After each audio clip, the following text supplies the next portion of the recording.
الكابتن يزيد الراجحي، أول واصلين اليوم لخط النهاية. خبرنا شو صار معك اليوم، خصوصا أنه سمعنا عانيت بعض المشاكل. الحمد لله المرحلة الأولى صارت عندنا مشاكل، بنشر، وبعدين قعدنا وبدلنا الكفر.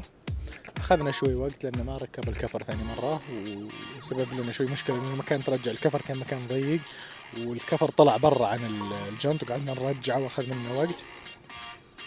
ويعني ما كنا ضاغطين الضغط اللي في المرحلة الأولى. وبعدين الحمد لله المرحلة الثانية سقنا وسواقة اللي احنا نبغاها، والحمد لله تصدرنا غالي. الحمد لله. كيف شفت السيارة مقارنة بالعام الماضي، وكيف شفت المراحل؟ مراحل طبعا النفوذ الكبير معروفة، مراحل كلها يعني أراضي رملية خطيرة جدا، يحتاج لها انتباه. مناطق يعني تعرف انت رالي الباها 90% سواقة عن نظر.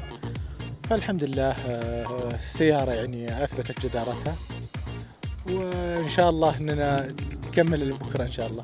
إن شاء الله. خطتك بالنسبة لبكرة يزيد؟ خطتي لبكرة إن شاء الله يعني أتوقع أني بحاول أوسع الفارق، يعني بس مش بالتهور، يعني بسوق يعني سيف، بس أوسع الفارق كذا، بس كذا لي أنا يعني أوسع الفارق فقط، ولا النتيجة الفوز هو فوز بثانية، بس أنا أبغى أوسع الفارق. على كل حال نتمنى لك التوفيق، وإن شاء الله بنشوفك بكرة على خط النهاية ومتوج بإذن الله يزيد. الله يسلمك ويخليك، أهم شيء سلامة السابقين كلهم، وإن شاء الله بالتوفيق. شكرا جزيلا، يعطيك العافية. First 50 kilo was really perfect at the beginning, but after we have like a puncture, with low pressure tire. So we changed and we lost some minutes here, and after the road was not really easy to find. So for the first car, it's not easy to find a good way. It's why after the first stage we are more or less the same time as Abdullah Bakashab.